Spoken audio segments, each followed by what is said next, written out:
नमस्ते व्यूअर्स, मैं ज्वालिन आपको मेरे इस यूट्यूब चैनल एस्ट्रो वेक्टर्स में हार्दिक स्वागत करता हूँ। व्यूअर्स, आज का हमारा टॉपिक है नेचर ऑफ अ पर्सन। किसी भी व्यक्ति के स्वभाव को नाड़ी एस्ट्रोलॉजी द्वारा कैसे पहचानें।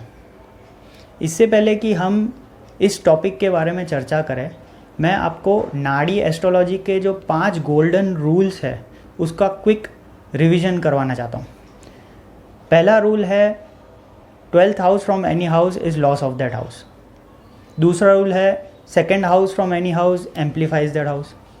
तीसरा रूल है dasha is greater than bhukti is greater than antara. चौथा रूल है sub lord is greater than nakshatra lord is greater than planet.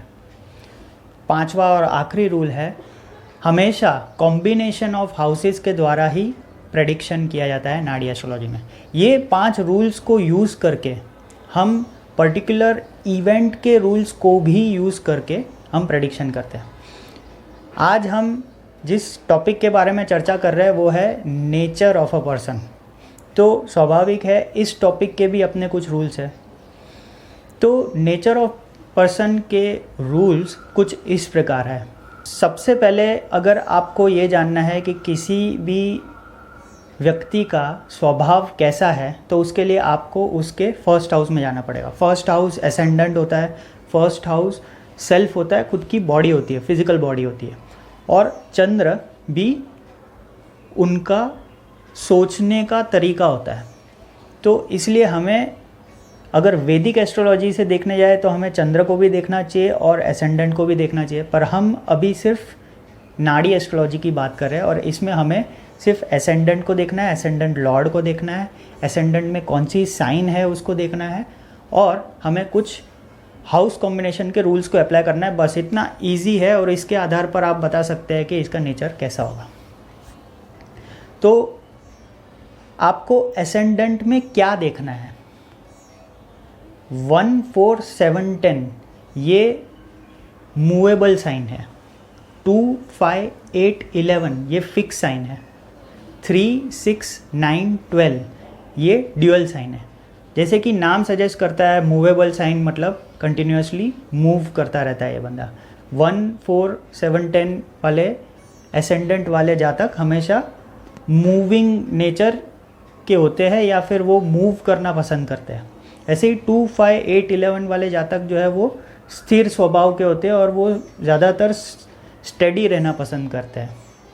इसी तरीके से 3, 6, 9, 12 में ये दोनों क्वालिटीज़ देखी जाती है। तो ये एक चीज़ आपको सबसे पहले देखनी है। दूसरी चीज़ आपको देखनी है कि क्या वो 1, 5, 9 फायरी एसेंडेंट है, मतलब कि ज़्यादा एग्रेसिव, ज़्यादा उत्तेजित होने वाला एसेंडेंट है। 2, 6, 10 अर्थी एसेंडेंट है, मतलब कि ज़्यादातर वो प्रैक्टिकल बातें करता है, ज़्यादातर पैसे के लिए भागता है, ऐसा एसेंडेंट है। फाइनेंशियल स्टेबिलिटी की खोज करता रहता है। तीसरा है 3, 7, 11 मतलब कि एरी एसेंडेंट। एरी एसेंडेंट इंटेलिजेंस को दिखाता है, एक तरीके से आपके अंदर जो बात करने की क्षमता होती है उसे दिखाता है। क्या वो 4, 8, 12 एसेंडेंट है, मतलब कि इमोशंस को दिखाता है। ये जो है वो वाटरी एसेंडेंट होते हैं और काफ़ी इमोशनल होते हैं। तो ये दूसरा क्लू है जो आपको लेना है एसेंडेंट से। अब ये 2 चीज़ें चेक करने के बाद आपको देखना है कि क्या ये हाउस कॉम्बिनेशंस है, तो इसके आधार पे आपको प्रेडिक्ट करना है कि उसका नेचर क्या है। वो है, अगर वो कोल्ड नेचर का है तो हाउस कॉम्बिनेशन है 1, 4, 6, 10। अगर वो एग्रेसिव नेचर का है तो हाउस कॉम्बिनेशन है 7, 8, 12। अगर वो लविंग एंड केयरिंग नेचर का है तो हाउस कॉम्बिनेशन है 2, 5, 9, 11। और फाइनली अगर वो डिप्रेशन नेचर का है तो कॉम्बिनेशन है 2, 1, 6, 8। अब कोल्ड नेचर का मतलब ये होता है कि वो काफ़ी इनडिफरेंट रहेगा। अगर बच्चा या बीवी उसे कुछ रिक्वेस्ट करेगी तो वो जो है ज़्यादा इमोशनली इन्वॉल्व नहीं होगा और वो जो है उसे कोई फ़र्क नहीं पड़ेगा। तो ये नेचर होता है कोल्ड नेचर। इसी तरीके से डिप्रेशन नेचर भी ज़रूरी नहीं है कि हमेशा सुसाइडल टेंडेंसी होगी। डिप्रेशन नेचर मतलब ये भी हो सकता है कि हमेशा चिंतित रहे, हमेशा जो है किसी न किसी बात से कंप्लेंट करता रहे, और डिप्रेशन भी हो सकता है। अगर एक्सट्रीम होगा तो डिप्रेशन भी हो सकता है। तो ये सारी चीज़ हो सकती है। अब किसी भी व्यक्ति की कुंडली में हमें ये वैदिक एस्ट्रोलॉजी के आधार पर ढूंढना थोड़ा सा डिफ़िकल्ट है, पर ये कॉम्बिनेशंस हम अगर नक्षत्र नाड़ी में देखेंगे तो आप इजीली प्रेडिक्ट कर सकते हैं कि उसका किस प्रकार का नेचर है। तो कैसे करते हैं, एक एग्जाम्पल चार्ट द्वारा समझते हैं। ये एक एग्जाम्पल चार्ट है जो मेरे पहचान वाले का है, वो एक कर्नल रह चुके हैं, और सिक्योरिटी पर्पस के लिए मैं इनकी चार्ट की डिटेल शेयर नहीं कर रहा हूँ, पर ये राशि चार्ट है। और अगर आप राशि चार्ट में देखें तो इनका मिथुन लग्न है, और मिथुन लग्न का मालिक जो है वो बुध है। बुध जो है वो मंगल की मेष राशि में बैठा हुआ है। मेष राशि जो है एनर्जी और एक्टिवनेस को दिखाती है, फारी चीज़ों को दिखाती है। तो ये एक पहला क्लू मिला। दूसरा क्लू, क्या एसेंडेंट में कोई प्लेनेट बैठा हुआ है? नहीं। तो ये भी एक क्लू हमें मिल गया। और ये ड्यूअल एसेंडेंट है, मतलब ये मूव भी कर सकते हैं, फिक्स भी रह सकते हैं। और ये 3, 7, 11 वाला एरी एसेंडेंट भी है, तो ये एक इंटेलिजेंस को भी दर्शाता है। ये स्ट्रेटेजिक आदमी है और काफ़ी तरह की वॉर स्ट्रेटजीज बना चुके हैं ये। अब अगर हम मर्क्यूरी जो इनका एसेंडेंट लॉर्ड है उसे अगर देखें तो आप अगर नक्षत्र नाड़ी वाले टैब में जाएंगे तो आपको इस तरह के 3 रो वाले बॉक्सेस मिल जाएंगे। और इन 3 रो में अगर हम देखेंगे, फर्स्ट रो वो प्लेनेट है, सेकंड रो नक्षत्र है, थर्ड रो आपका सब लॉर्ड है। तो अगर हम मर्क्यूरी जो उनका एसेंडेंट लॉर्ड है वो देखें तो उसमें आपको कॉम्बिनेशन मिलेगा 1, 4, 6, 10, जो कि कोल्ड नेचर का कॉम्बिनेशन है। इसमें आपको एग्रेसिव का भी कॉम्बिनेशन मिलेगा 7, 8, 12। इसमें आपको लविंग एंड केयरिंग नेचर का भी कॉम्बिनेशन मिलेगा जो कि है 5, 9, 11।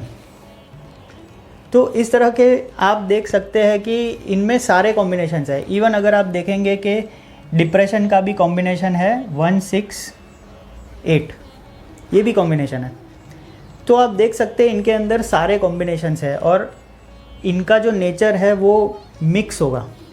अब ये तो प्रेडिक्शन नहीं हुआ कि इनका नेचर जो है मिक्स होगा, तो इसके लिए इनका नेचर ज़्यादातर कैसा रहेगा ये देखने के लिए हमें देखना है कि हर प्लेनेट में सबसे ज़्यादा कॉम्बिनेशन कौन सा रिपीट कर रहा है, और फिलहाल इनका नेचर क्या है ये जानने के लिए हमें ये देखना है कि दशा भुक्ति अंतर में कौन सा प्लेनेट है और उस प्लेनेट में क्या कॉम्बिनेशंस दिखाते हैं। तो सबसे पहले तो हम ये देख लेते हैं कि हर प्लेनेट में कौन सा कॉम्बिनेशन सबसे ज़्यादा रिपीट होता है। अगर सन से शुरुआत करें तो यहाँ पे भी 1, 4, 6, 10 है। मर्क्यूरी में देखें तो सारे ही कॉम्बिनेशन रिपीट होते हैं। सैटर्न में देखें तो 1, 6, 10 है, 1, 6, 8 भी है। मार्स में देखें तो 1, 6, 10 है। जैसे कि मैंने कहा था सब लॉर्ड की स्ट्रेंथ ज़्यादा होती है तो 1, 6, 10 है। इसमें 2, 1, 6, 8 भी है और 9, 11 भी है। वीनस में अगर देखने जाए तो इसमें भी 1, 6, 10 है, 2, 1, 6, 8 भी है, 5, 9, 11 भी है। मून में अगर देखने जाए तो इसमें थोड़ा बहुत कॉम्बिनेशन लविंग एंड केयरिंग का भी है, एग्रेशन का भी है और कोल्ड नेचर का भी है, बट हल्का कॉम्बिनेशन, ज़्यादा नहीं है। जुपिटर में अगर देखने जाए तो इसमें भी 1, 6, 10 मिल नहीं पा रहे। ये देखिए 1, 6 और 10 ये बीच में मिल नहीं पा रहे वो, तो इसलिए जुपिटर में हल्का फुल्का कॉम्बिनेशन है जो ज़्यादा इफ़ेक्टिव नहीं होगा क्योंकि ये मिल नहीं पा रहे। 7 8 को भी 12 नहीं मिल रहा। हमेशा ये देखना है कि 2 त्रिक भाव प्लेनेट ज़रूरी है कुछ भी ख़राब करने के लिए। 6 8 12 में से 6 8 8 12 या 6 12 हमेशा ज़रूरी होते हैं। अगर डिप्रेशन है तो 2 1 6 8 ज़रूरी है। अगर 2 1 6 हुआ या 2 1 8 हुआ तो वो अपना रिज़ल्ट नहीं दे पाएगा। तो हम देख रहे हैं यहाँ पे 1 6 8 है तो हल्का फुल्का डिप्रेशन देगा ये। उसी तरीके से राहु में भी 2 1 6 8 है, 1 6 10 भी है और 7 8 है। केतु में भी 7 8 है, 1 6 10 है, 1 6 8 है। तो इस तरह से हम ये देख रहे हैं प्राइमरीली इनमें कोल्ड नेचर का, डिप्रेशन का, एग्रेशन का और लास्ट में लविंग एंड केयरिंग का कॉम्बिनेशन है। इसीलिए हम ये कह सकते हैं कि इनकी ओवरऑल पर्सनालिटी थोड़ी सी हमेशा फैमिली के प्रति इनडिफरेंट सी रहेगी। अब आप समझिए 1 4 10 या 1 4 6 10 जो कॉम्बिनेशन है कोल्ड नेचर का, 1 जो है वो सेल्फ को दिखाता है, 2 जो है वो फैमिली है। तो अगर 1 ही ज़्यादा होगा तो हमेशा सेल्फ की बात होगी। तो इसीलिए ये जो है वो काफ़ी कोल्ड नेचर के भी है। और इसी तरीके से अगर हम 7 8 देखें, वो इतने सारे इसलिए है क्योंकि वो ऐसे प्रोफेशन में ही है। आप ये देखेंगे कि कोई IPS है या कोई डिफेंस में है तो उनके हमेशा 7 8 12 वाले कॉम्बिनेशंस ज़्यादा होते हैं। पर हालांकि यहाँ पे 7 8 12 पूरे कॉम्बिनेशंस नहीं है, पर फिर भी जब इनकी दशा थी और जब वो डिफेंस सर्विसेज में गए थे तब इनका 7 8 12 पूरा था और उस वक्त 7 8 12 ज़्यादा एक्टिवेटेड था, इसलिए वो डिफेंस सर्विस में चले गए। और उसके बाद जो है 7 8 तो है ही, इसलिए उनको उनके अंदर वो एग्रेशन वाला नेचर जो है थोड़ा थोड़ा आता ही रहा है हमेशा। अब हमें, जैसे मैंने ये देखा था कि हमें दशा भी देखनी है कि ये दशा कौन सी है। फ़िलहाल दशा जो चल रही है उसके हिसाब से हम प्रेडिक्शन करेंगे कि आज के समय में इनका क्या स्वभाव है। तो अभी इनकी अगर ये दशा देखें तो उनकी दशा चल रही है शनि की महादशा, जो 19 साल की होती है। ये 2016 से शुरू हुई थी और 2035 तक रहेगी। और शनि में शनि की अंतर्दशा या शनि में शनि की भुक्ति बोल सकते हैं, और शनि में बुध की भुक्ति। अभी इनकी शनि में बुध की भुक्ति चल रही है। अगर शनि प्लेनेट को देखें तो हमें ये दिखाई देगा कि इनके अंदर 1 6 8 है। हमें ये भी दिखाई देगा कि इनके अंदर 1 6 10 है, 9 11 है। अब 2 जो है वो फैमिली है, 5 जो है वो लव है, 9 जो है वो हायर लर्निंग है या स्पिरिचुअलिटी है, और 11 है वो गेन है। तो 9 11 ये दिखाता है कि स्पिरिचुअलिटी की तरफ इंक्लिनेशन होगा, पर 2 और 5 मिसिंग है, इसलिए अपनी फैमिली की तरफ इंक्लिनेशन इनका दिख नहीं रहा है। इसी तरीके से 1 6 10 है तो ये दिखाता है कि सेल्फ के लिए ये ज़्यादा स्पेंड करेंगे अपना टाइम, और 6 10 जो है वो कंटिन्यूस एफर्ट दिखाता है, सेल्फ के लिए जो है ये कुछ भी हद तक मेहनत करेंगे। और 1 6 8 ये दिखाता है कि हमेशा ये थोड़े से कंप्लेनिंग एटीट्यूड में रहेंगे पूरी दशा में। तो इसलिए अभी सैटर्न और मर्क्यूरी है तो इनका जो फ़िलहाल परिस्थिति है वो काफ़ी कंप्लेनिंग वाली परिस्थिति है कि मुझे मेरे स्टेटस के हिसाब से मुझे सम्मान नहीं मिल रहा है समाज में। तो इस प्रकार मैंने डिस्क्रिप्शन में लिंक दिया हुआ है, उस लिंक में आप अगर डिटेल्स डालेंगे, और जैसे कि मैंने मेरे पिछले वीडियो में बताया था कैसे आप नक्षत्र नाड़ी वाले टैब में जाकर के आप ये नंबर्स या चार्ट देख सकते हैं। आप अपने भी चार्ट को इस तरह से देखें और आप अपने बेस्ट जज है, आपको पता है आपका स्वभाव कैसा है, या आपके किसी भी करीबी रिश्तेदार का आपको स्वभाव पता है, आप उनकी बर्थ डिटेल्स डालें और देखें, आप ये 100% ये रूल सही पाएंगे। और मैंने ये हज़ारों चार्ट पे ये खुद अप्लाई करा हुआ है और मैंने हमेशा सटीक नेचर का प्रेडिक्शन किया हुआ है। मैं एडवांस एस्ट्रोलॉजी में आपको ये भी सिखाऊंगा कि कैसे नक्षत्र को यूज़ करके भी आप प्रेडिक्शन कर सकते हैं सटीक, क्योंकि इसमें हमने जस्ट ये देखा है कि कॉम्बिनेशन देख करके हम लोग को प्रेडिक्शन करना है, जो एक सिंपल एस्ट्रोलॉजी है और आपको मैंने बहुत ही सरलता से समझा हुआ है। आशा करता हूँ आपने ये सारे हाउस कॉम्बिनेशंस नोट कर लिए होंगे, सारे रूल्स नोट कर लिए होंगे और आपको ये वीडियो पसंद आया होगा। प्लीज़ शेयर करें, सब्सक्राइब करें और आपके कोई भी कमेंट्स नीचे कमेंट सेक्शन में प्लीज़ लिखें। Thank you.